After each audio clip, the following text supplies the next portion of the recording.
We good? All right, let's do it. What's going on, everybody? What is going on? It is your guy, Mr. Speak Life, Mr. Sunday Monday, but only on Tuesdays. Right here, we're going to be bringing it to you each and every single week. Once, twice, maybe even 3 times. So make sure you like and you subscribe and you follow us. We're going to be giving you all types of coverage and all types of news, all types of updates from any and everything, but not limited to, like, you know, sports, politics, relationship topics, advice, you know, the local news, the worldwide news, the international news, national news, all that good stuff. You know what I'm saying? From fashion to the latest clothing, latest trends, latest topics, business advice, all that good stuff. So make sure you like, you subscribe, you follow us, and stay tuned with us each and every day. That's how you're going to know we updating. You know what I'm saying? Because we don't know when we're going to drop. We just going to drop every day. But for us, every day is Tuesday. You know what I mean? All right. So let's get into it. First thing I want to talk about, y'all, is legendary Bill Russell. Bill Russell. So for those who don't know who William Felton Russell is, he was an American professional basketball player who played as a center for the Boston Celtics of the National Basketball Association. Most valuable player, MVP, and was a 12-time NBA All-Star. He was the centerpiece of the Celtics dynasty that won 11 NBA championships during his 13-year career. Wow. He was outstanding. Not to mention he was the center, and again, 5-time MVP, 12-time NBA All-Star, and he was also the first black head coach of the league. And he was widely considered one of the greatest basketball players of all time. And not too long ago, the Celtics and the Warriors were in the NBA Finals, in which the Warriors won the NBA Finals, but the Celtics won their conference championship, and Bill Russell was there. He was there, and that was not too long before the Warriors defeated them in the finals. But RIP to Bill Russell, man. He passed away peacefully at the age of 88. So hats off to him. Prayers to his family. That was about a week ago. So the next news topic we got here is Brittany Griner. WNBA star Brittany Griner, and 2-time Olympic gold medalist, was arrested in February attempting to smuggle illegal narcotics into Russia. And I believe it was a vape pen or like some oil or something like that. But recently, I want to say just last week, she was sentenced to 9 years in prison. Now, from the public's view, from what I've read, and none of this that I'm about to say is factual, but I mean it's from different opinions that I've seen on social media, Facebook, Twitter.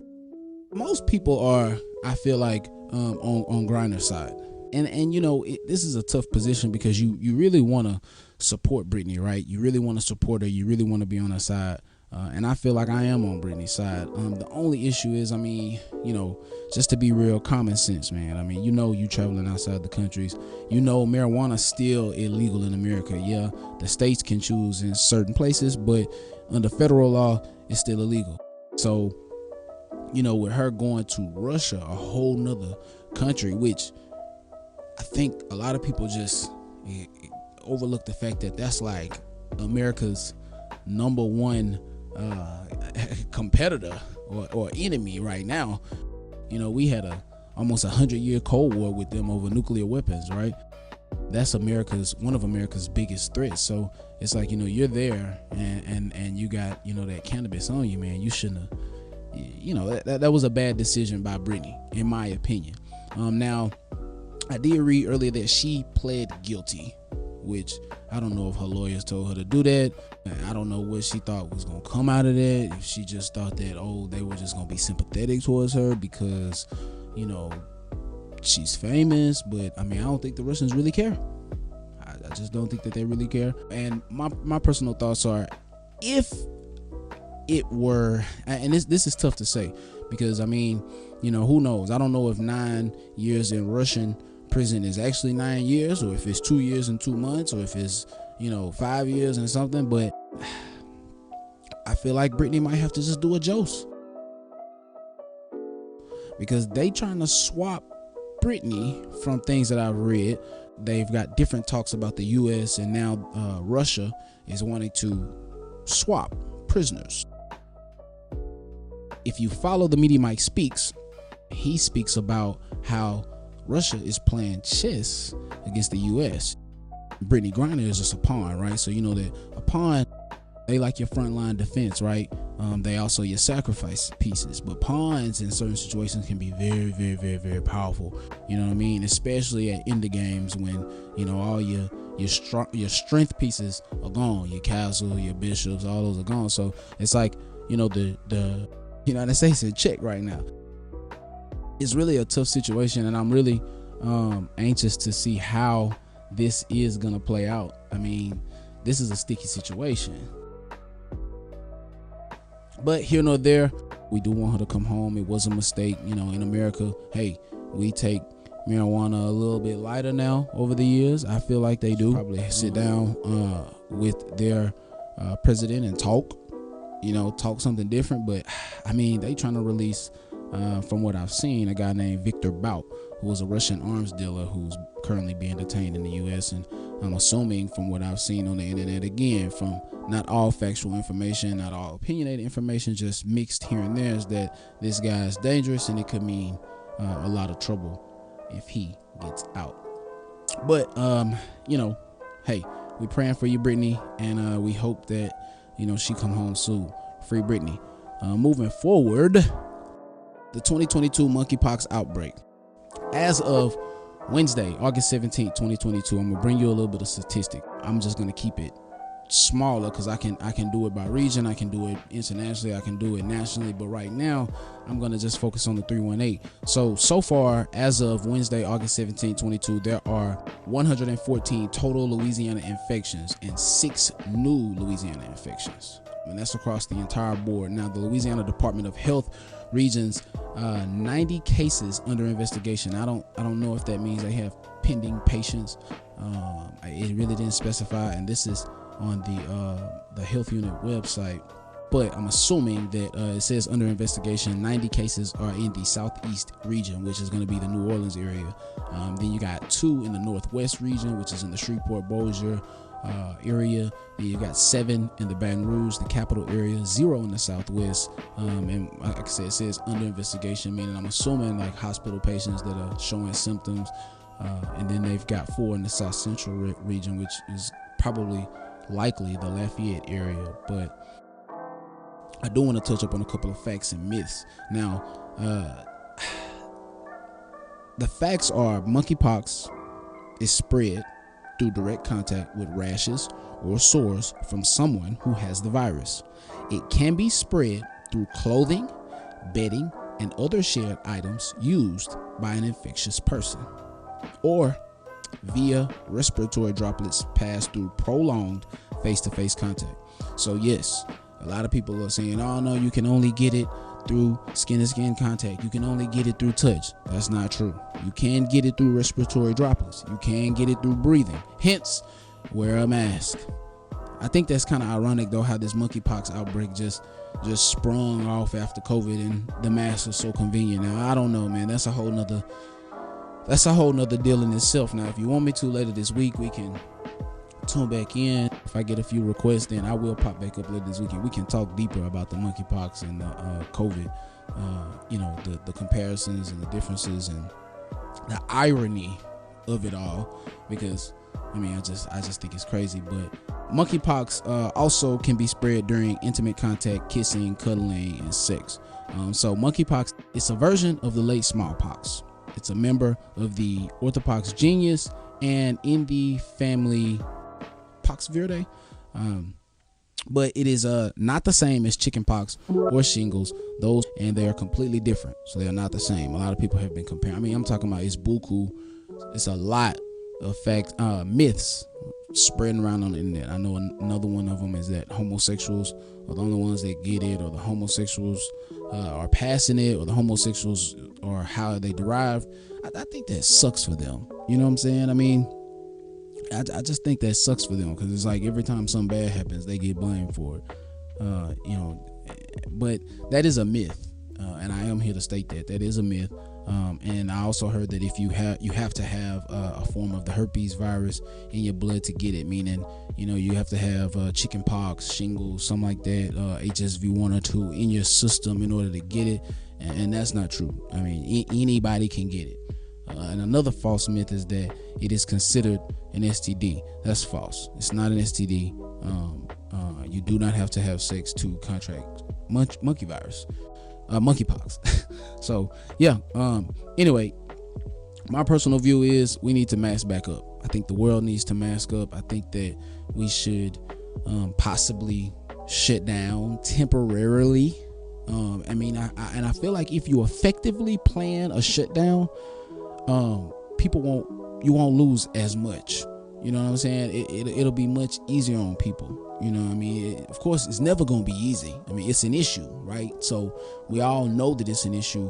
Why not nip it in the bud before it gets out of hand? What I've read, monkeypox has been around since 1958. We already have vaccines.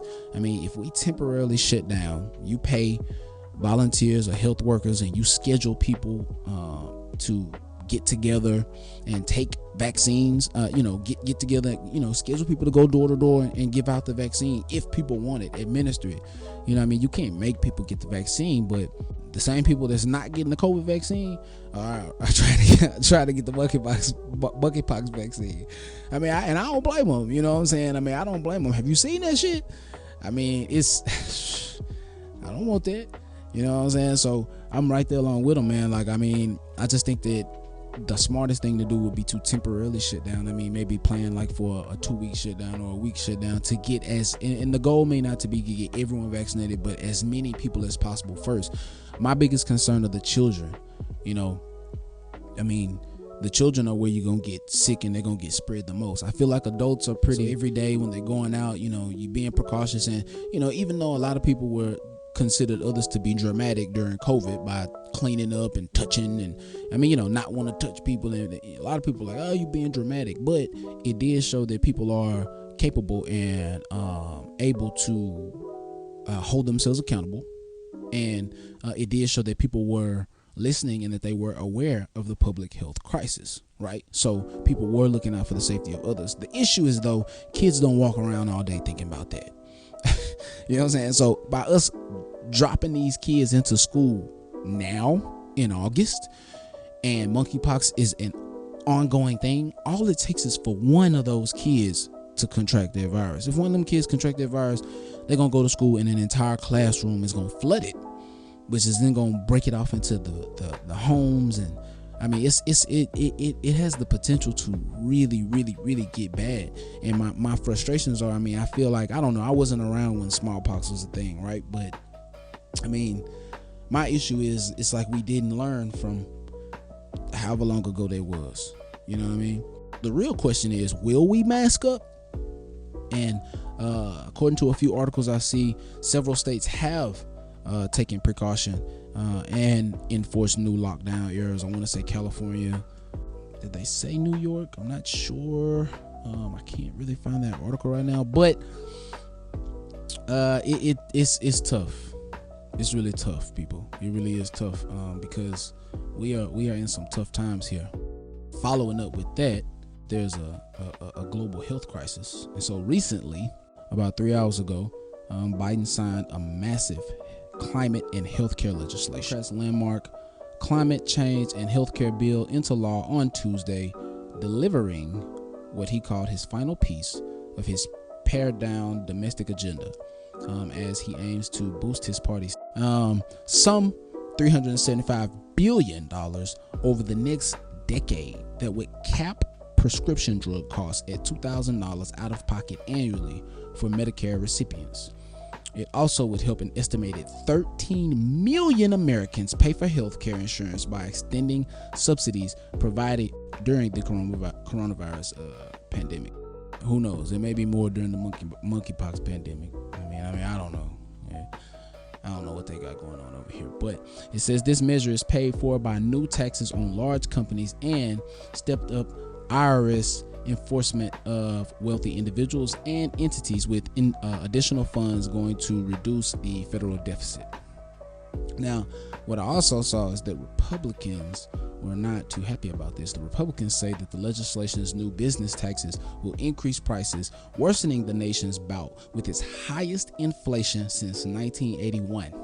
That's about 41 years. Though Democrats have labeled the measure The Inflation Reduction Act nonpartisan analysts say it will have a barely perceptible impact on prices. So this is definitely an issue. I mean, I could say it's a good thing for a lot of Americans.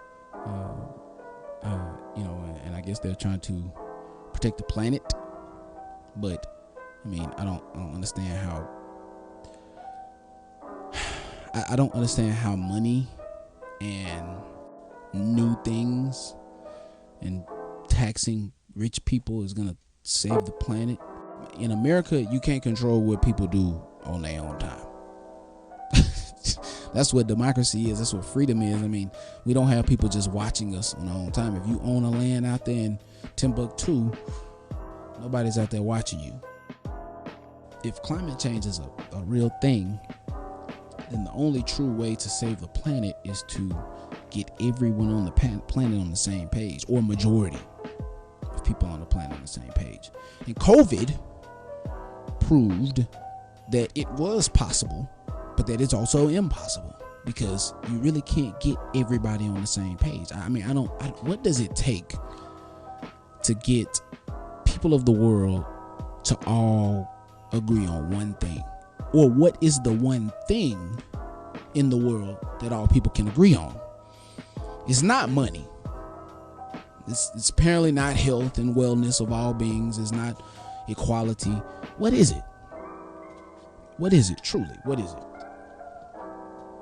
Because if we don't figure it out, we as a species will not survive. Whether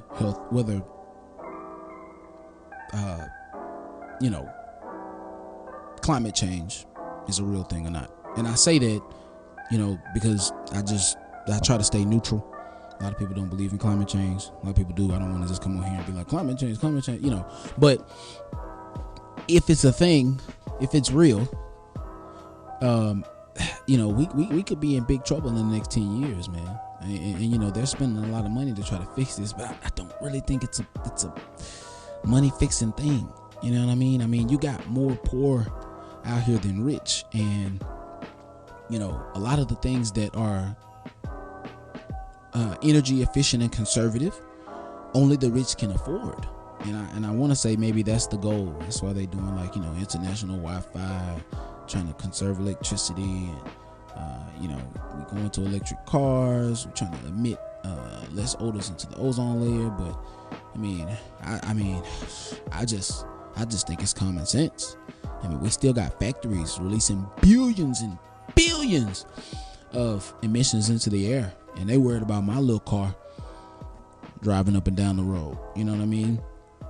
And when we talk about gas prices going high, but we still got NASA using billions and billions of gallons of our crude oil and fuel to ship billionaires like Jeff Bezos out into space just to see it for 30 seconds and come down. I mean, you tell me why gas prices are high.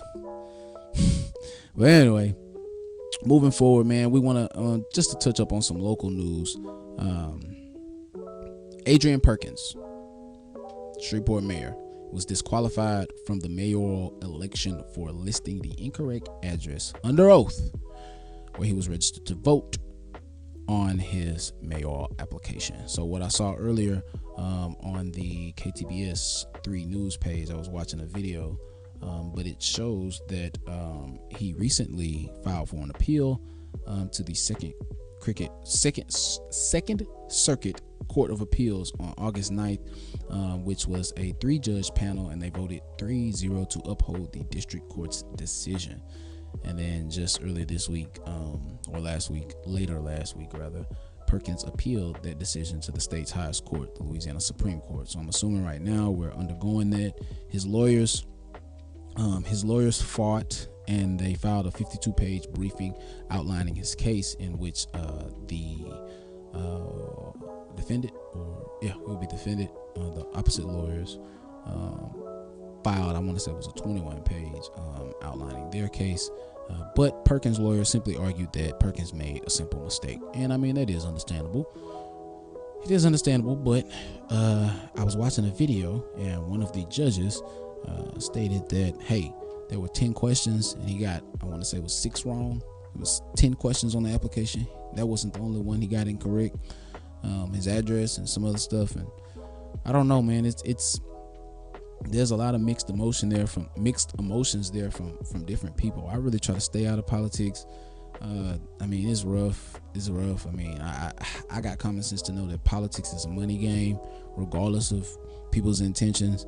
Money is always somewhere involved in it, so I really try to stay away. I really don't like to give my public opinions on it. I have nothing against Perkins or anything that he's done. I will say Shreveport hasn't really changed at all since I was a kid, regardless of the mayor. So I don't fault that for Perkins or any mayor of Shreveport, black or white. You know, Shreveport is a predominantly black city, so you know, it's a democratic city, and I feel like a lot's got to be done in Shreveport that is, and I'm not gonna say it's out of control. I just feel like, you know, it's rough. You know what I mean? It's rough.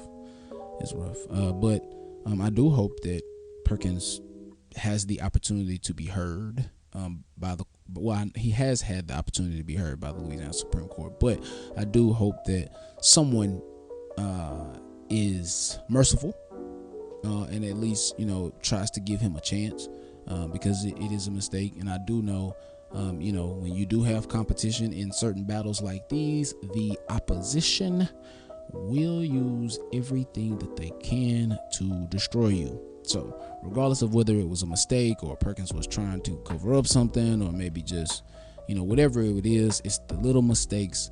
When it comes to stuff like this, man, you got to be perfect.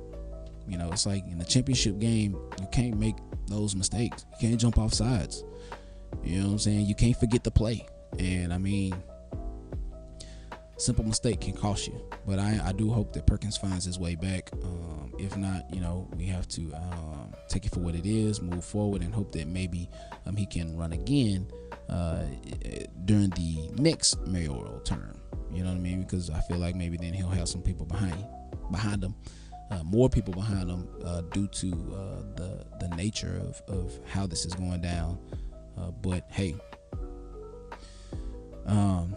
anyway, that's it for today, though. I just wanted to touch up on a couple of topics. We will be back next week. Now, next week is a rough week. I do want to touch up on the weather before I go. So today we've got light thunderstorms. There will be a 70% chance of rain in the Shreveport-Bossier area, and the high is at 90 degrees. Thursday, there's going to be an 80% chance of rain. The high is going to be 81.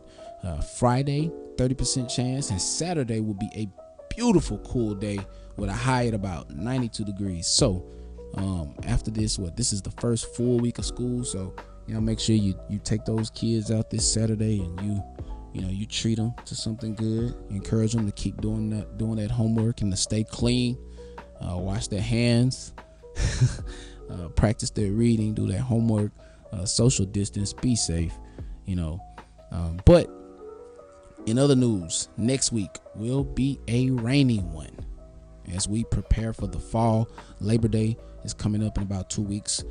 So definitely excited for that. Definitely excited to get out after the first full month of school, and hope that these kids and these families relax and have a good time. But until next time, we will see you each and every day, but right here only on Tuesdays. Peace.